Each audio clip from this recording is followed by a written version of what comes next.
ನೆಂಟರು ಕೇರಿಯೆಲ್ಲ ಬಳಗವು ದಾರುಣಿಯೆಲ್ಲ ಕುಲದೈವವಾಗಿರಲು ಯಾರನ್ನು ಬಿಡಲು ಸರ್ವಜ್ಞ ಅಂತ ಹೇಳ್ದಂಗೆ ಇಲ್ಲಿದ್ದರು ಯಾರನ್ನೂ ಬಿಡಲಿಕ್ಕೆ ನನಗೆ ಸಾಧ್ಯ ಇಲ್ಲ. ಹಾಗಾಗಿ ಅಧ್ಯಕ್ಷರ ಆದಿಯಾಗಿ ಕುಂದಣದಲ್ಲಿ ಕೂರಿಸಿದ ರತ್ನದಂತೆ ಶೋಭಿತವಾಗಿರುವಂಥ ಎಲ್ಲ ವ್ಯಕ್ತಿತ್ವವನ್ನು ಇಲ್ಲೇ ಕೈ ಮುಗಿದು ನಾನು ನೆನೆದುಕೊಳ್ತಾ, ಯಾಕಂದರೆ ಹಿರಿಯ ಅಧಿಕಾರಿಗಳಿದ್ದಾರೆ. ಆಮೇಲೆ ಈ ಕುಂದಾಪುರ ಕನ್ನಡ ಪ್ರತಿಷ್ಠಾನ ಅಂಥೇಳಿ ಇವತ್ತೇನಾದರೂ ಒಂದು ದೊಡ್ಡ ಮಟ್ಟದ ಕಾರ್ಯಕ್ರಮ ಇಲ್ಲ ಆದದ್ದಿದ್ದರೆ, ಈ ಸ್ಥಳಾವಕಾಶವನ್ನು ಸುಜ್ಞಾನ ಕಾಲೇಜವರಲ್ಲಿ ಒದಗಿಸಿ ಕೊಟ್ಟದ್ದಿದ್ದರೆ, ಇದು ಎಲ್ಲ ಒಂದು ಕೃಷಿ ಅಂತೇಳಿ ತಗೊಂಡದ್ದಿದ್ದರೆ, ಈ ಕೃಷಿ ಮಾಡಿ ಉತ್ತು ಬೆಳೆದಂಥ ಒಬ್ಬ ಮುಖ್ಯ ಕೃಷಿಕ ಯಾರಕ್ಕೆ ಅಂದರೆ ಈ ಒಂದು ಕುಂದಾಪುರ ಕನ್ನಡ ಪ್ರತಿಷ್ಠಾನಕ್ಕೆ ಇವತ್ತು ಆ ಬೆಳೆಯನ್ನು ನಾವು ಉಂಡುತ್ತಿರಲಿಕ್ಕೆ ಅದಕ್ಕೊಂದು ದೊಡ್ಡ ಕೃಷಿಕ ಹೇಳಿ ಕೇಳಿದರೆ ನಮ್ಮ ಮಾನ್ಯ ಜಯಪ್ರಕಾಶ್ ಹೆಗಡೆ ಅವರು ಇವತ್ತು ನಿನ್ನೆ ಕನಸಲ್ಲ, ಯಾವತ್ತೂ ಕೂಡ ಸಾಧಾರಣ ನಾವಿಲ್ಲಿ ಈ ಪ್ರೋಗ್ರಾಮ್ ಮಾಡಿದಾಗ ಸಿಕ್ಕಿದಾಗಲೆಲ್ಲ ಹೇಳೋದು, ಒಂದು ಕುಂದಾಪುರ ಕನ್ನಡ ನಾನು ಅವ್ರ ಸ್ವರ ಮಾಡ್ತಿದ್ದೆ, ನೀವಿದ್ದಲ್ಲಿ ಮಾಡೋದಿಲ್ಲ ಸರ್. ಇಲ್ಲ ಈಗ ಈಗ ನನ್ನ ಸ್ವರ ಒಡೆದಿತ್ತು, ಅವರಿದ್ದಲ್ಲಿ ಮತ್ತು ಒಡೆದೇ ಹೋಯ್ತು. ಮೊದಲು ಮಿಮಿಕ್ರಿ ಮಾಡ್ತಿದ್ದೆ, ಮತ್ತು ಯಾವ ಮೈಕ್ ಇದ್ದರೂ ಕೂಡ ಅಷ್ಟೇ ಸ್ಪಷ್ಟವಾಗಿ ತುಂಬ ಬೇಸ್ ವಾಯ್ಸಲ್ಲಿ ಮಾತಾಡೋದಿದ್ರು ನಮ್ಮ ಸರ್ ಒಬ್ಬರೇ. ಅದು ಅವ್ರು ಬಾಳಕುದ್ರ ಶಂಕರಣ್ಣ, ಹೌದು, ಅವರು ನಾವು ಯಾವತ್ತು ನಿಮ್ಮ ಸ್ವರವನ್ನು ಮಿಮಿಕ್ರಿ ಮಾಡೋದು. ಅವರು ಕೂಡ ಮೊನ್ನೆ ವಿಶೇಷ ಇದೇನೋ ಮೆಂಬರ್ ಆಗಿದ್ದಾರೆ. ಹೌದು, ಅವರು ನಾವು ಯಾವತ್ತು ಸರ್ ಮಿಮಿಕ್ರಿ ಮಾಡೋದು. ಇರಲಿ, ಇವತ್ತಿನ ಈ ಕಾರ್ಯಕ್ರಮಕ್ಕೆ ಹೆಸರಿಟ್ಟದ್ದು ವಾಲ್ಬೆಲ್ಲ ಅಂಥೇಳಿ. ಬಹುಶಃ ನೀವು ಇಲ್ಲಿ ಸೇರಿದ ಮಕ್ಕಳೆಲ್ಲ ಬಹುಶಃ ನಮ್ಮ ಕುಂದಾಪುರ ಭಾಗದವ್ರು ಕಡಿಮೆ ಇದ್ರೇನೋ ಅಲ್ಲ? ಯಾವ ಬದಿಯರೆಲ್ಲ ಇದ್ರಿ ನೀವು? ಕುಂದಾಪುರ ನಿಮ್ಮ ಗಜಬಾಯಿ ಕಂಡು ಗೊತ್ತಾಯ್ತು ನಂಗೆ ಆಗ ಸ್ಟೇಜ್ ಹಂಗೆ. ಎಲ್ಲಿಯವರೆಲ್ಲ ಇದ್ರಿ ಮಗ? ಹಾಸ್ಟೆಲ್ ಅವ್ರು ಇದ್ರಲ್ಲ ಸರ್? ಹುಬ್ಬಳ್ಳಿ ಕೈ ಮೇಲೆ ಹಾಕಿ, ಕಾಲ್ ಮೇಲೆ ಹಾಕಬೇಡಿ. ಧಾರವಾಡ, ಬೆಳಗಾಂ, ಸೌದತ್ತಿ, ರಾಮದುರ್ಗ, ಗುಲ್ಬರ್ಗ, ಚಾಮರಾಜನಗರ, ಬೆಂಗಳೂರು, ಮೈಸೂರು. ಬಹುಶಃ ನೀವು ವೈಶಾಖದಂಗೆ 2 ತಿಂಗಳು ಈ ಶಾಲೆಯರು ಊರು ಬದಿ ಕೂಳ್ತೀನಲ್ಲ, ಆ ಬದಿ ಹಿಂಗಿದ್ದು ಇರಲಿ. ನಾ ಯಾಕೆ ಕೇಂದ್ರೆ ಒಟ್ಟಾರೆಯಾಗಿ ಎಲ್ಲ ಶೈಲಿಯ ಭಾಷೆಯನ್ನು ಮಾತಾಡುವ ಮಕ್ಕಳು ಈ ಶಾಲೆಯಲ್ಲಿದ್ದರು. ನಿಮಗಂತೂ ಇದು ಹೊಸ ಭಾಷೆಯ ಪರಿಚಯ ಮಕ್ಕಳೇ. ನಿಮ್ಮೂರಲ್ಲಿ ಕೂಡ ಈ ನಿಮ್ಮ ಪ್ರಾದೇಶಿಕ ಭಾಷೆಗಳಿಗೆ ಒಂದು ಕಾರ್ಯಕ್ರಮವನ್ನು ಇದೇ ರೀತಿ ಆಯೋಜನೆ ಮಾಡಿಕೊಳ್ಳಿ, ಅದರ ಪ್ರಾಮುಖ್ಯತೆಯನ್ನು ತಿಳಿಸಿ. ಮತ್ತೊಂದು ಏನು ಕೇಂದ್ರೆ ಇವತ್ತಿನ ಕಾರ್ಯಕ್ರಮದ ಹೆಸರು ವಾಲ್ಬೆಲ್ಲ ಅಂಥೇಳಿ. ಈ ವಾಲ್ಬೆಲ್ಲ ಅನ್ನುವ ಶಬ್ದ ಯಾವುದರದಕ್ಕೆ ಅಂದರೆ ಈ ಹಣಿ ಮರದ, ಅದನ್ನು ನಾನು ಶೇಂದಿ ಅಂತ ಕರೆಯುವುದಿಲ್ಲ, ಕಳ್ಳೆ ಅಂತ ಕರೀತೆ. ಅದನ್ನು ಕೊಯ್ಸಿ ಅದೇ ಹಣಿ ಓಲಿನ ಒಂದು ಉರುಟು ಮಾಡಿ ಅದರೊಳಗೆ ಎರೆದು ಆ ಗಟ್ಟಿ ಮಾಡಿ ತೆಗುವ ಬೆಲ್ಲವೇ ವಾಲಿಬೆಲ್ಲ. ಅದನ್ನು ಓಲಿಯ ಪರಿಧಿ ಒಳಗೆ ಇಪ್ಪಕ್ಕೋಸ್ಕರ ಅದನ್ನು ವಾಲಿಬೆಲ್ಲ ಅಂತ ಕರೋದು, ಓಲಿ ಒಳಗೆ. ಮತ್ತು ಆ ಓಲಿಗೆ ನಮ್ಮ ಕುಂದಾಪುರದಂಗೆ ಬಹಳ ಮಹತ್ವ. ಯಾವುದಕ್ಕೆ? ಹಣಿ ಓಲಿಗೆ. ಅದು ಸ್ವಲ್ಪ ಗಟ್ಟಿ, ಆ ಬೆಲ್ಲ ಕೊದುವತ್ತಿನ ಆ ಓಲಿ ಪರಿಧಿ ಅನ್ನೋದು ಹಾದು ಸುಟ್ಟು ಹಾಕಲ್ಲ. ತೆಂಗಿನ ಒಲಿ ಹಾಕರೆ ಅದು ಸುಟ್ಕೊಂಡು ತಗೊಳೋತ್ತು, ಹಣಿ ಓಲಿನ ಮಾತ್ರ ನಿಲ್ಲಿಸತ್ತು. ಆದ್ದರಿಂದ ಆ ಹಣಿ ಓಲಿನ ಅಷ್ಟು ಸಮರ್ಥವಾಗಿ ಬಳಸುವಂಥದ್ದು ಒಂದಿದ್ದರೆ, ಆ ಕಲೆ ಗೊತ್ತದಿದ್ದರೆ ನಮ್ಮ ಕುಂದಾಪುರದವರಿಗೆ ಮಾತ್ರ ಅಂತ ಹೇಳೋದಕ್ಕೊಂದು ಹೆಮ್ಮೆ. ಇನ್ನೊಂದು ಏನು ಕೇಳಿದರೆ, ಈ ಲೋಹ ಕಂಡುಹಿಡುವುದಕ್ಕೂ ಮುಂಚೆ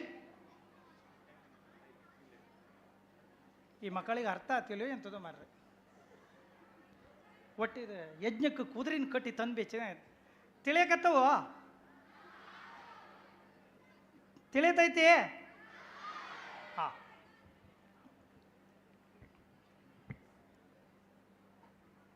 ಆಗಲಿಕ್ಕೆ ಲೋಹ, ಆಮೇಲೆ ಈ ಚಿನ್ನ, ಬೆಳ್ಳಿ, ತಾಮ್ರ ಇದೆಲ್ಲ ಬರುವುದಕ್ಕೂ ಮುಂಚೆ ಅಲಂಕಾರ ಅನ್ನೋದು ಯಾವತ್ತೂ ಇದ್ದಿತ್ತು. ಅಲಂಕಾರಕ್ಕಾಗಿ ಹೆಣ್ಣು ಮಕ್ಕಳು ಸರ ಯಾವುದರಿಂದ ಮಾಡ್ಕೊತಿದ್ರು ಅಂದರೆ ಮಣ್ಣಿನ ತಾಳಿ, ಮಣ್ಣಿನ ಸರ, ಮಣ್ಣಿದೆಲ್ಲ ಹೆಣೆದು ಮಾಡ್ಕೊತಿದ್ರು. ಅದು ಮಳೆ ಬಂದರೆ ಬೆಗರಿಗೆಲ್ಲ ಮೈಯಂಗೆ ಚೆಂಡಿ ಹಾತಿತ್ತು. ಅದಕ್ಕೆ ಯಾವುದ್ರಂಗೆ ಆಭರಣ ಮಾಡ್ತಿದ್ರು ಕೇಳಿದರೆ, ಇದೇ ಹಣಿ ಓಲಿಯಂಗೆ ಆಭರಣ ಮಾಡ್ತಿದ್ದರು.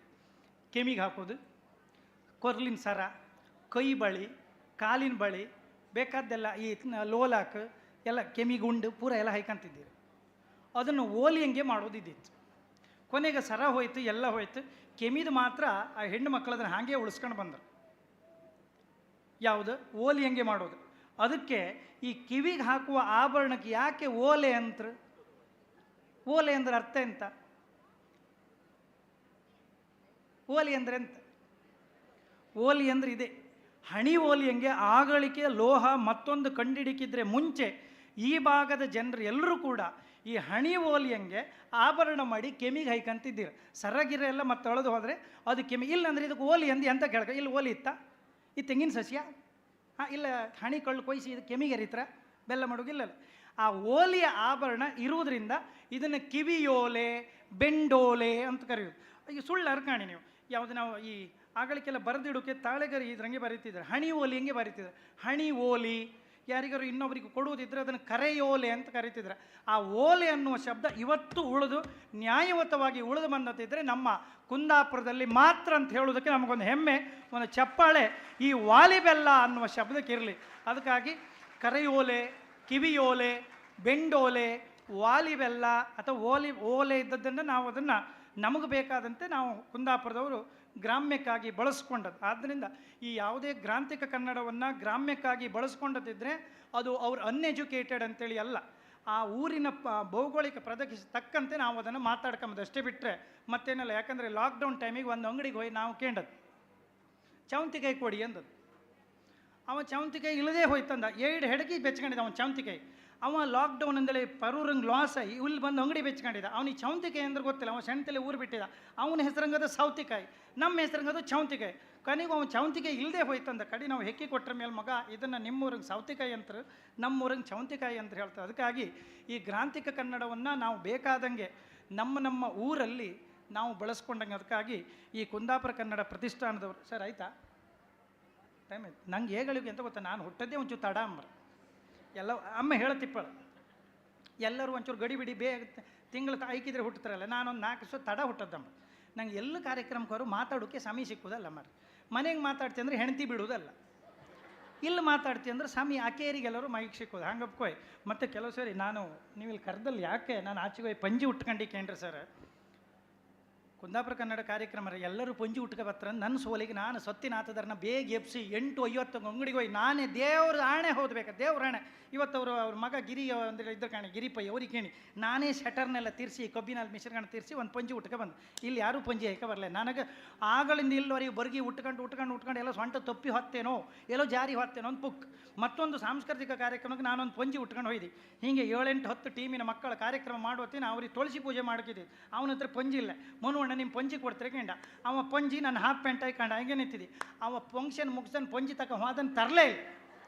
ದೇವ್ರಣ ಸುಳ್ಳು ಹೇಳ್ರೆ ಹಾಳಾಯ್ಕಣಪ್ಪಿ ನಾನು ಎಲ್ಲ ಯಾವ ಕಾಲೇಜ್ ಅಂತ ಹೇಳೋದಿಲ್ಲ. ಆದ್ದರಿಂದ ಇಂಥ ಕಾರ್ಯಕ್ರಮಗಳ ಬಪ್ಪತ್ತಿನ ಹೆದರ್ಕೊಂಬ ಮತ್ತೆ ಯಾಕೆ ಆಚೆಗೆ ಹೋಗಿ ಪಂಜಿ ಹುಟ್ಟಿಕೊಂಡ್ರೆ ಪ್ಯಾಂಟ್ ಹಾಕೊಂಡಲ್ಲೂ ಕೆಲವು ಸಮಸ್ಯೆ ಇರೋದು. ಶೂಗಿನ ಹಾಕೊಂಡು ಬಪ್ಪತ್ತಿನ ಈಗ ಇದೇ ರೀತಿ ಯಾವುದು ನಾವು ಲೈವಿಗೆ ಅಂತೇಳಿ ಸಿಕ್ಕಾಪಟ್ಟೆ ಇದನ್ನು ಕ್ಯಾಮರಾ ಲೈಟು ಅವು ಇವು ವಯರ್ ಅಂದರೆ ಏನು ತಿರಿ ಎಳೆದು ಹಾಕದಂಗೆ ಇರುತ್ತೆ. ಮಡಿರ್ ತಿರಿ ಎಳುವತ್ತಿನ ಹಂಗೆ ಅಲ್ದ ಮಡಿ ರಾಶಿ ಬಿದ್ಕೊಂಡಿರೋದಿಲ್ಲ.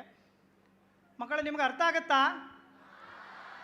ಅರ್ಥ ಆಗಿಲ್ಲ ಅಂದರೂ ಒಡ್ಡಿಲ್ಲ, ನನ್ನ ಬಗ್ಗೆ ಏನೂ ಕಮೆಂಟ್ ಮಾಡಬೇಡಿ. ಇಲ್ಲಾಂದ್ರೆ ನೀವು ಮನೆಗೆ ಹೋದಾಗ ಅಥವಾ ನಾಳೆ ಶನಿವಾರ ಫೋನ್ ಬಂದಾಗ ಏನಂತೀರಿ ಗೊತ್ತಾ, ಒಬ್ಬ ಹುಚ್ಚು ಬಂದನ ಬಡಬಡಿಸಿ ಹೋಗ್ಯಾನ ಅಂತೀರಿ ನೀವು. ಇಷ್ಟೇ ಅಂತೀರಿ. ಏನು ಮಾತಾಡಕತ್ತಾನ ಒಬ್ಬ ಹುಚ್ಚ, ಯಾವ ಯಾವ ಯಾವ ಯಾವ ಏನು ಬಡಬಡಕತ್ತಾನ ಇಷ್ಟೇ ಹೇಳ್ತೇನೆ.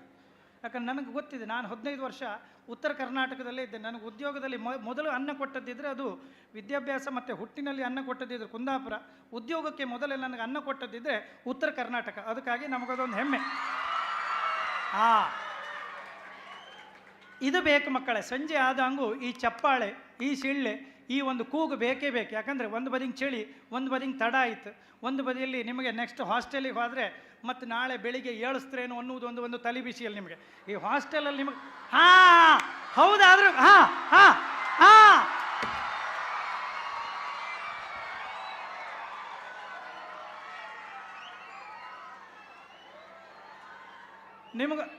ನಿಮಗೆ ಹಾಸ್ಟೆಲಲ್ಲಿ ಮತ್ತೆ ಯಾವುದೂ ಮಂಡಿ ಬಿಸಿ ಇಲ್ಲ. ನಾವು ಇಂಥದ್ದು 10 ಕಾರ್ಯಕ್ರಮ ನಾವು ಎಷ್ಟು ಅರ್ಧ ಗಂಟೆ ಇಲ್ಲ 3 ಗಂಟೆ ಮಾತಾಡ್ರು ನೀವು ಸುಮ್ಮನೆ ಕೇಂತ್ರಿ. ನಿಮಗೆ ನಮ್ಮನ್ನು ಕಂಡ್ರೆ ಸಿಟ್ರಿಲ್ಲ. ಓಲ್ ರಮೇಶ್ ಸರ್, ಭರತ್ ಸರ್ ಇನ್ನು ನಾಳೆ ಬೆಳಿಗ್ಗೆ ಎಲ್ಲಿ ಬರ್ತೀರೇನೋ 4:15 ಅಂಥೇಳಿ. ಅದಕ್ಕಾಗಿ ನಿಮಗೆ ತಲೆಯಲ್ಲಿ ಇರ್ತದೆ. ಹಾಗೇನಿಲ್ಲ. ಹಾಸ್ಟೆಲ್ ಅಂದರೆ ಒಂದು ತ್ಯಾಗ ಮಾಡೋಕ್ಕಿರುವುದೇ. ನಮ್ಮ ಜೀವನದ ಕೆಲವೊಂದು ತ್ಯಾಗವನ್ನು ಮಾಡಿ ಆಮೇಲೆ ಒಳ್ಳೆ ಸೀಟನ್ನಲ್ಲಿ ಅಲಂಕರಿಸಿರಿ. ನೋಡಿ ನಮ್ಮ ಸರ್ ಯೂನಿಫಾರ್ಮಲ್ಲಿ ಬಂದಿರೋ, ಆಚೆಗೂ ಮೇಡಮ್ ಇದ್ದರು. ಅಂಥ ಸೀಟನ್ನು ನೀವು ಅಲಂಕರಿಸಬೇಕಾದ್ರೆ ಇಂಥ ಕಾಲೇಜಲ್ಲಿ ನಿದ್ದೆ ಬಿಟ್ಟು ತ್ಯಾಗ ಮಾಡಲೇಬೇಕು. ಅದು ಈಗ ನಿಮಗೆ ಪೂರ್ವಪೀಠಿಕೆ.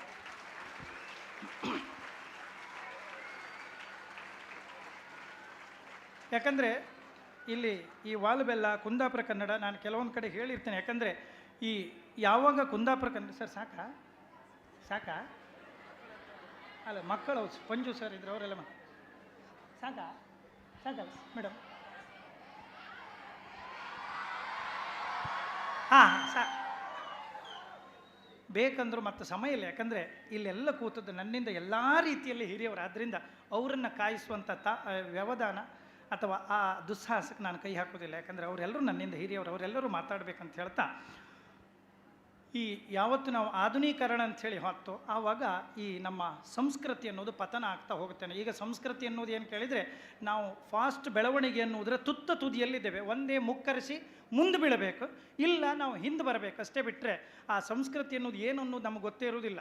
ಯಾಕಂದರೆ ಒಂದು ನಾವೀಗ ಹಾಳಾದದ್ದು ಯಾವುದು ಕೇಳಿದರೆ ಮೀಡಿಯಾದಲ್ಲಿ ಭಯಂಕರ. ನಾವು ಅದರಲ್ಲಿ ಈಗಂತೂ ಕೆಲವು ಮಕ್ಕಳು ಮನೆಯಲ್ಲಿ ಯಾರೇ ಬಂದರೂ ಮಾತೇ ಆಡೋದಿಲ್ಲ. ಎಕ್ಸಾಂಪಲ್, ಈಗ ನೀವು ಬಸ್ಸಲ್ಲಿ ಸಿಕ್ಕಿ, ಹೊರಗಡೆ ಸಿಕ್ಕಿ, ರಾಮ್ ಮಾಸ್ಟ್ರೆ ಎಲ್ಲೇ ನಿನ್ನ ಹೆಸರೆಂತ, ನಿನ್ನ ಅಪ್ಪನ ಹೆಸರೆಂತ, ನಿಂಗೆ ಎಷ್ಟನೇ ಕ್ಲಾಸು, ನೀ ಯಾವ ಕಾಲೇಜು, ನೀನು ಇವತ್ತು ಶಾಲೆ ರಜೆಯಾ, ಒಂದೇ ಒಂದು ಬಾಯಿ ತೆರುವುದಿಲ್ಲ ಈಗಿನ ಮಕ್ಕಳು. ಹೌದು ಸುಳ್ಳ ಸರ್? ತೆರುವುದೇ ಇಲ್ಲ. ಅಟೆಂಡೆನ್ಸ್ ಕರೆಯುವಾಗ ಸುರೇಶ ಮಿಸ್ಟರ್, ಮೊದಲೆಲ್ಲ ನಾವು ಹಾಜರಿ ತೆಗೆದು ಸಾಯ್ ಯಸ್ ಸರ್ ಮಾಸ್ಟ್ರೆ ಹೆದರಿ ಹೆಬ್ರ ನಾರಿ ಸಾಯ್. ಈಗ ಹಾಜರಿ ಕರೀನಿ, ಅವ ಇದ್ದನ ಶಾಲೆಗೆ ಮಲ್ಕಂಡನ ಅಲ್ಲೇ ಜೀವ ಬಿಟ್ಟನ ಅಂದು ಗೊತ್ತಾಗೋದಿಲ್ಲ. ಹಾಂ ಪ್ರಕಾಶ, ನೀನು ಮೊನ್ನೆ ಅಲ್ಲಿ ಸಾಲಿಕೇರಿ ಜಾತ್ರೆಗೆ ಬಂದಿದ್ಯಾ? ನಿಮ್ಮ ಅಪ್ಪ ಅಮ್ಮ ಎಲ್ಲ ಈಗ ಊರಲ್ಲಿ ಇರೋದಾ ಬೆಂಗಳೂರಲ್ಲಿ ಇದ್ರೆ? ಮಾತಾಡೋದಿಲ್ಲ. ಏನು ಹಲ್ಲಿ ತಿಂದರು ಆಗುವ ನಮಗೆ ಗೊತ್ತಿಲ್ಲ. ಹಾಗಂತೇಳಿ ಮಕ್ಕಳು ಬಾಯಿ ತೆರೆಯುವುದಿಲ್ವಾ? Chetan sir, doctor Chetan sir, ಮಕ್ಕಳು ಬಾಯಿ ತೆರೆಯುವುದಿಲ್ವಾ? ತೆರೀತಾರೆ. ಎಲ್ಲಿ ತೆರೀತಾರೆ? ಎಲ್ಲಿ ತೆರಿಬೇಕು ಅಲ್ಲಿ ತೆರೆಯುವುದಿಲ್ಲ. ಸಾಯಂಕಾಲ ಓಲ್ ಈ ಪಾನಿಪುರಿ ಮಾರುವಲ್ಲಿ ಹೋಗಿ ಆ ಪಾನಿಪುರಿ ನಿಟ್ಕೊಂಡು ಇಟ್ಟು ದೊಡ್ಡದಿಟ್ಕೊಂಡು ನೀರಾನಿ ನಮ್ಮನೆ ಬಾಯಿ ಬಾಯಿ ತೆರೆಯುವಲ್ಲಿ ತೆರೆಯುವುದಿಲ್ಲ. ಯಾಕೆ ತೆರೆಯುವುದಿಲ್ಲ ಕೇಂದ್ರೆ, ನಮ್ಮ ಯಾವುದು ನಮ್ಮ ಕಾಲು ಬುಡದ ಅಥವಾ ನಮ್ಮ ನೆಲಮೂಲದ ಸಂಸ್ಕೃತಿ ನಮಗೆ ಗೊತ್ತಿರುವುದಿಲ್ಲ. ಅದಕ್ಕಾಗಿ ನಾವು ತೆಗೆಯುವುದಿಲ್ಲ. ಯಾವತ್ತು ಆಧುನೀಕರಣ ಅಂತ ಬಂತೋ ಆವಾಗ ಈ ಸಂಸ್ಕೃತೀಕರಣ ಅನ್ನೋದು ಹೋಗಿಯೇ ಬಿಡ್ತದೆ. ಅದಕ್ಕಾಗಿ ನಮ್ಮ ಕುಂದಾಪುರದಲ್ಲಿ ಆ ಕಾಲದಲ್ಲಿ ಒಂದು ಮನೆ ಒಳಗೆ ಹೋದರೆ ಎಷ್ಟು ಐಟಮ್ ಬೇಕು, ಅಳಗಿ, ಮಡಕಿ, ಇರುಕಿ, ಚಿಪ್ಪು, ಚಾರಿ, ಚೆಂಬು, ಚೆರ್ಗಿ, ಸೊಲಗಿ, ಒಣಕಿ, ಜಿಡ್ಕಿ, ಕುಡ್ಕಿ, ಕುಕ್ಕಿ, ಕೊಕ್ಕಿ, ಕ್ವಾರ್ಕಿ, ಸಿಕ್ಕ, ಸಿಬ್ಲ, ಸಂಕ, ಸಂಚಿ, ತೊಡ್ಕ, ತೊಡ್ಮಿ, ಸೇರ, ಸಿದ್ದಿ, ಕೊಳಗ, ಕಳಸಿಗೆ, ಪೆಟ್ಟಿಗೆ, ಪತ್ತಾಸ್, ಮಣ್ಣಡಿಗೆ, ಮಣ್ಮರ್ಗಿ, ಬಾಗ್ಮರ್ಗಿ, ದೊಟ್ಟಿಮರ್ಗಿ, ಹಲ್ಕತ್ತಿ, ಬಾಯ್ಕತ್ತಿ, ಗಿಜ್ಕತ್ತಿ, ಬೆಟ್ಕತ್ತಿ, ಬೋಳ್ಚಟ್ಟಿ, ಕೊಡ್ರಿ, ದೊಟ್ಟಿ ಮರ್ಗಿ, ಯಾವುದೆಲ್ಲ ಬೇಕು, ಹೆಟ್ಮಣಿ ಮತ್ತು ಮೇಟಿಕಂಬ, ಇದೆಲ್ಲವೂ ಇದ್ದಿತ್ತು. ಇದು ಯಾವುದು ಈಗ ಇಲ್ಲಿ ನಮ್ಮ ಹತ್ರ ಇಲ್ಲ. ನಮ್ಮ ಹತ್ರ ಉಳಿದದ್ದು ಒಂದೇ ಅಂತ ಕೇಳಿದರೆ ಮೊಬೈಲ್. ಆ ಮೊಬೈಲಿಗೆ ಯಾರಾದರೂ ಒಬ್ಬರು ಹಿರಿಯವರು ಮಾತಾಡುವಾಗ ವ್ಯತಿರಿಕ್ತವಾಗಿ ತೆಗೆದು ಅದನ್ನು ವೀಡಿಯೋ ಮಾಡಿ ಹಾಕೋದು. ಒಂದು, ನೀವು ಈ ಹಾಸ್ಟೆಲಲ್ಲಿ ಕಲ್ತವ್ರಾಯಿತು, ನಿಮ್ಮವರಿಗೂ ನೀವು ಊರಿಗೆ ಹೋದ್ಮೇಲೂ ನಿಮ್ಮ ಹಿರಿಯವರಿಗೆ ಹೇಳಿ ಏನು ಕೇಳಿದರೆ, ಯಾವ ಊರಲ್ಲಿ ನೀವು ನಿಮ್ಮ ಶಿಕ್ಷಕರಿಗೆ, ನಿಮ್ಮೂರಿನ ಆಸ್ಪತ್ರೆಗೆ, ನಿಮ್ಮೂರಿನ ಶಾಲೆಗೆ, ನಿಮ್ಮೂರಿನ ಪೊಲೀಸ್ ಇಲಾಖೆಗೆ ಯಾವತ್ತು ನೀವು ಗೌರವ ಕೊಡ್ತೀರೋ ಆವತ್ತು ನೀವು ಇನ್ನೂ 10 ಪಟ್ಟು ಮೇಲೆ ಇರ್ತೀರಿ ಅಂತ ಅರ್ಥ. ಇತ್ತಿತ್ತಲಿಗೆ ಏನಾಗಿದೆ ಕೇಳಿದರೆ, ಈ ಬ್ಯಾಡ್ದಿದ್ದು ಏನಾದರೂ ಒಂದಿರು ನಮ್ಮಲ್ಲಿ ಒಂದು ದೊಡ್ಡ ಅಶಿಸ್ತಿ ಏನು ಕೇಳಿದ್ರೆ, ಬೈಕಲ್ಲಿ ಹೋಗೋದು. ಬೈಕಲ್ಲಿ ಏನು ಹೋಗು ಸ್ಪೀಡ್ ನೋಡ್ರಿ ಏನಂತಿಲ್ಲ. ಇವ್ರ ಮನೇಲಿ ಇಂದ್ರಜಿತು ಕಾಳಗ ಅಲ್ಲಿ ಹನುಮಂತ ಸಂಜೀವಿನಿ ಲಕ್ಷ್ಮಣಕ್ಕೆ ತಪ್ಪಗೆ ಹೋದ ಅಂಥ ಸ್ಪೀಡಂಗೆ ಬೈಕ್ ರರ್ರ ಅಂದು ಯಾರಾದರೂ 50 ರೂಪಾಯಿ ಪೆಟ್ರೋಲ್ ಹಾಕೊಂಡು ಹೋಗ್ದವ ಅವಂದಲ್ಲ. ಅಲ್ಲಿ ಹಾಯ್ಕೊಂಡೋಗಿ ಎಲ್ಲರೂ ಪೊಲೀಸ್ ಅಡ್ಡ ಹಾಕಿ ಹಿಡಿದ್ರೆ ಸೈ. ಅವರು ಯಾವ ಸೇಫ್ಟಿಗೆ ಹಿಡಿತಾರೆ ಕೇಳಿದರೆ, ಇವರು ಸೇಫ್ಟಿಗಾಗಿ ಪೊಲೀಸ್ ಅಡ್ಡ ಹಾಕ್ತಾರೆ, ಹಿಡಿತಾರೆ, ಕೈ ಅಡ್ಡ ಹಾಕ್ತಾರೆ. ಹೆಲ್ಮೆಟ್ ಎಲ್ಲಿ ಕೇಳಿದ ಕೂಡಲೇ ನಮ್ಮದು ಮೊದಲ ಉತ್ತರ, ಒಂದು ವೇಳೆ ನಾವು ಹೆಲ್ಮೆಟ್ ತಾರದೆ ಇದ್ದರೆ ಮೊದಲ ಉತ್ತರ ಪೊಲೀಸ್ನವ್ರು ಹೇಳಬೇಕಾದದ್ದು, ಸರ್ ಸಾರಿ ಚೂರು ಗಡಿಬಿಡಿಯಲ್ಲಿ ಬಂದೆ, ಇನ್ನು ಹಾಗೆ ಮಾಡೋದಿಲ್ಲ ಅಂತ ಹೇಳಿದರೆ ನಿಮ್ಗೆ ಬುದ್ಧಿ ಹೇಳಿ ಕಳಿಸ್ತಾರೆ. ಬಿಟ್ಟರೆ ಮತ್ತೇನು ಅವ್ರು ಹೇಳಲಿಕ್ಕಿಲ್ಲ. ಮರೆಯ ಇನ್ನು ಹಾಗೆ ಮಾಡಬೇಡ, ಹೆಲ್ಮೆಟ್ ಹಾಕು ಅಂಥೇಳಿ ಕಳಿಸ್ತಾರೆ. ಬಿಟ್ಟರೆ ಯಾವ ಪೊಲೀಸು ಏನೂ ಹೇಳಲಿಕ್ಕಿಲ್ಲ. ಅದು ಬಿಟ್ಟು ಇನ್ನೂ ಒಂದು ಚೂರು ಜಂಗಲಿ ನಮಗೆ ಹೆಚ್ಚು. ಹೆಲ್ಮೆಟ್ ಎಲ್ಲಿ ಕೇಳ್ರಿ ಸೈ. ಈ ಹುಟ್ಟಿ ಅಮೀರ್ ಉರುಳಿದಿದ್ದು ಮಕ್ಕಳೆಲ್ಲ ಹೆಲ್ಮೆಟ್ ಎಲ್ಲಿ, ನನಗೆ SP ಗೊತ್ತಿತ್ತು. ಹೆಲ್ಮೆಟಿಗೋಸ್ಕರ ನಿಮಗೆ ಫೋನ್ ಮಾಡೋದಾ ಸರ್ ನಾವು? ಹಾಂ, ಒಂದು 600 ರೂಪಾಯಿ ಹೆಲ್ಮೆಟಿಗೆ ಅಷ್ಟು ಅತಿ ಬಿಡಬಾರ್ದು. ಒಂದು ಹೆಲ್ಮೆಟ್ ತಂದು ಅವ್ರು ಸೊಟ್ಟ ಮೇಲೆ ಬಡಿಕ್. ಇದು ಮೀಡಿಯಾದಿಂದ ನಮ್ಮನ್ನು ನಾವು ಹಾಳು ಮಾಡ್ಕೊಂಡದ್ದು. ಅರ್ಥ ಆಯ್ತಲ್ಲ? ಯಾಕಂದರೆ ಯಾವುದೇ ಪೊಲೀಸ್ನವರು ನಿಮಗೆ ಹೆಲ್ಮೆಟ್ ಇಲ್ಲ ಅಂಥೇಳಿ ಅಡ್ಡ ಹಾಕುವುದು ನಿಮ್ಮ ಸೇಫ್ಟಿಗಾಗಿ. ನೆನಪಿರಲಿ, ನೀವು ಹೆಲ್ಮೆಟ್ ಇಲ್ಲದೆ ಎಲ್ಲಾದರೂ ಆಕ್ಸಿಡೆಂಟ್ ಆಗಿ ತಲೆ ಹೊಡ್ಕೊಂಡು ಬಿದ್ದು ಯಾರಾದರೂ ಸತ್ತದ್ದಿದ್ದರೆ ನಾಳೆ ಪೊಲೀಸ್ ಇಲಾಖೆಗೆ ಸೂತಿಕ ಇಲ್ಲ. ನಮ್ಮ ಸಮಾರಾಧನೆ ಅವ್ರು ಮಾಡೋದಿಲ್ಲ, ನಾವೇ ಮನೆಯಲ್ಲಿ ಮಾಡ್ಕೊಳ್ಬೇಕು. ಅದಕ್ಕಾಗಿ ಯಾವುದೇ ಪೊಲೀಸ್ ಇಲಾಖೆಯವರು ನಿಮ್ಮನ್ನು ಕರೆದು ಏನಾದರೂ ಹೇಳಿದ್ದಿದ್ರೆ ಅದು ನಮ್ಮ ಜೀವನದ ಒಳ್ಳೆಯದಿಗಂತೇಳಿ ತಿಳ್ಕೊಂಡಿವ್ರೆ. ಯಾಕಂದರೆ ಇತ್ಲಾಗ ನಾವು ತುಂಬ ನೋಡಿದ್ದೇವೆ, ಎಲ್ಲೋ ಏನೋ ತಪ್ಪಾಗೋದು, ಅದನ್ನು ಯಾರೋ ಒಬ್ಬರು ಪೊಲೀಸಿಗೆ ನಾವು ಏನೋ ಯಾರೋ ಒಬ್ಬ ತಲೆ ಕೆಟ್ಟವ ಅವ್ರಿಗೆ ಜೋರು ಮಾತಾಡಿದ್ದನ್ನು ಮೀಡಿಯಾದಲ್ಲಿ ಹಾಕಿದ್ರೆ ಸರಿ, ಅದಕ್ಕೆ ನಾವೇ ಅದನ್ನು ವ್ಯತಿರಿಕ್ತವಾಗಿ ಮಾಡುವಂಥದ್ದು, ಅದನ್ನು ಹೆಚ್ಚಾಗಿ ಬಳಸ್ಕೊಳ್ಳುವಂಥದ್ದು. ಪೊಲೀಸ್ನವರಿಂದ ತುಂಬ ಒಳ್ಳೆಯ ಕೆಲಸ 100ಕ್ಕೆ 99.9 ಆಗುತ್ತೆ. ಎಲ್ಲೋ ಒಂದು ಸಣ್ಣ ಅಚಾತುರ್ಯವನ್ನು ತಗೊಂಡು ಅದನ್ನೇ ದೊಡ್ಡದು ಮಾಡುವಂಥದ್ದಲ್ಲ. ಇದನ್ನು ನಾನು ಈ ಮೀಡಿಯಾದಲ್ಲಿ ಇತ್ಲಾಗಿ ನೋಡಿದ್ದನ್ನೇ ಹೇಳೋದು. ಈ ಹೆಲ್ಮೆಟ್ ಇದ್ದದ್ದು ಮತ್ತೊಂದು ಪ್ರತಿಯೊಂದು ವಿಚಾರದಲ್ಲೂ ಹಾಗೆ. ಇದೇ ರೀತಿ ಹೇಳ್ತಾ ಹೋದರೆ ನಮ್ಮ ಕುಂದಾಪುರ ಕನ್ನಡದ್ದು ಅಥವಾ ಈ ವಾಲ್ಬೆಲ್ಲ ಕಾರ್ಯಕ್ರಮದ ಯಾವುದು ಈ ಕುಂದಾಪುರ ಕನ್ನಡದ ಪ್ರತಿಷ್ಠಾನದ ಬಗ್ಗೆಯೋ ಅಥವಾ ಭಾಷೆಯ ಬಗ್ಗೆಯೋ ಇಲ್ಲಿನ ನೆಲಮೂಲದ ಬಗ್ಗೆಯೋ ಸಂಸ್ಕೃತಿಯ ಬಗ್ಗೆ ಬಹಳ ಇದೆ. ಆಗ ನಾನು ಅರ್ಧ ಮಾತಾಡಿಬಿಟ್ಟೆ. ಯಾಕಂದರೆ ಅದನ್ನು ಅರ್ಧ ಮಾತಾಡದಿದ್ದರೆ ಕಡೆಗೆ ಹೇಳ್ತಾರೆ ಆ ಗಣಸಿಗೆ ಇತ್ತಲೇ ಒಂಚೂರು ಮಂಡಿ ಪೆಟ್ಟು ಮಾರ್ರೆ, ಎಲ್ಲಿ ಮಾತಾಡಿ ಎಲ್ಲಿ ಬಿಟ್ಟು ತಂದು ಗೊತ್ತಾಗ್ತಿಲ್ಲ ಅಂತಾರೆ. ಮತ್ತೇನಿಲ್ಲ, ಇದೇ ರೀತಿ ಈ ರವೀಣ ನಿಮ್ಮ ಥರ ಈ ಲೈವ್ ಮಾಡುವರು ಮತ್ತು ಈ ಸೌಂಡ್ ಸಿಸ್ಟಮಿನವರದೆಲ್ಲ ಸಿಕ್ಕಾಪಟ್ಟೆ ವಯರ್ ರಾಶಿ ಹಾಕೊಂಡಿದ್ದೀರಿ. ನಾನು ಬರುವಾಗ ನನ್ನ ಕಾಲಿಗೆ ವಯರ್ ಹೊಡಿತು, ಸತ್ಯ ಇದು, ಕಾಲಿಗೆ ವಯರ್ ಹೊಡೆದು ಮುಕ್ಕರ್ಸಿ ಬಿದ್ದೆ. ಶೂ ಕಳಚಿ ಹೋಯ್ತು, ಮುಕ್ಕರ್ಸಿ ಬಿದ್ದು ಒಂಚೂರು ಇಲ್ಲಿ ಪೆಟ್ಟಾಯಿತು. ಯಾಂಗೆ ನಂಗೆ ಪಂಜಿ ಹುಡುಕು ಹೋದೆ ಕಣೆ. ಹಾಗೆ ಪೆಟ್ಟಾದಾಗ KC ರಾಜೇಶ್ ಸರ್ ಥರ ನಮ್ಮ ಭಾಳ ಬೇಕಾದವರೊಬ್ಬರು ಇದ್ದರು. ಸರ್ ಪೆಟ್ಟಾಯ್ತು ಯಾಕೆಂದ್ರೆ ಹೌದಂದೆ, ತಲೆಗೆಲ್ಲ ಒಂಚೂರು ಫಸ್ಟ್ ಏಡ್ ಬಾಕ್ಸ್ ಇದ್ದಿತ್ತು, ಒಂಚೂರು ಬ್ಯಾಂಡೇಜ್ ಹಾಕಿ ಇದೆಲ್ಲ ಯಾವುದು ಪವಡಿನೆಲ್ಲ ಹಾಕಿ ಫಸ್ಟಿಗೆ ಒಂಚೂರು ಡೆಟಾಲೆಲ್ಲ ಹಾಕಿ ತಿಕ್ಕಿ, ಸರ್ ಎಂತ ಇತ್ಕೊಂಡ್ರೆ ಎಂತೆಲ್ಲ ಸರ್ ಒಂಚೂರು ಇಲ್ಲದ ಪೆಟ್ಟಾಯ್ತು ಅಂದೆ. ನಾ ಹೇಳೋದು ಇಷ್ಟೇ, ಎಂತ ಇನ್ನು ಮಾತಾಡೋದಿಲ್ಲ. ಇದೇ ನಮ್ಮ ನೆಲಮೂಲದ ಸಂಸ್ಕೃತಿ ಅಂತ ಹೇಳೋದು. ನಮಗೇನಾಗಿದೆ ಅದನ್ನು ಮೊದಲು ನೀವು ತಿಳ್ಕೊಳ್ಳೋದೇ ಸಂಸ್ಕೃತಿ. ಅವ್ರು ಬಂದು ಹೇಳಿದರು ನೋಡಿ, ಹಂದಾಡಿಯವರು ಮಂಡಿ ಪೆಟ್ಟಾದರೂ ನಿಮ್ಮ ಜೊತೆ ಮಾತಾಡಿಯೇ ಹೋಗ್ತಾರೆ ಅಂತ ಹೇಳಿದ್ರು. ಆದ್ದರಿಂದ ನಾ ಅಲ್ಲಿ ಹೋಗಿ ಪಂಜಿ ಉಟ್ಕೊಳ್ಳೋದು ಮತ್ತೆಲ್ಲ ಮುಕ್ಕರಿಸಿ ಬಿದ್ದರೆ ಅಂತ ಹೇಳ್ತಾ, ಅದಕ್ಕಾಗಿ ಮಾತಾಡೋದಕ್ಕೆ ಇದು ಹೊತ್ತಲ್ಲ, ಹೊತ್ತಾಗಿ ನುಡಿದ ಮಾತು ಸತ್ತವ ಎದ್ದಂತೆ, ಹೊತ್ತೊದಗಿ ನುಡಿದ ಮಾತು ಕೈ ಜಾರಿದ ಮುತ್ತಿನಂತೆ ಹೋದು ಅಂತ ಹೇಳ್ತಾ, ನಾನೆಲ್ಲರೂ ಹೊತ್ತು ಒದಗಿ ಅಥವಾ ಹೊತ್ತು ಮೀರಿ ಮಾತಾಡಿದ್ದರೆ ಕ್ಷಮೆ ಇರಲಿ ಅಂತ ಹೇಳ್ತಾ ಎಲ್ಲರನ್ನ ಮಾತಿಗೆ ಮತ್ತೊಮ್ಮೆ ನಮಸ್ಕಾರ.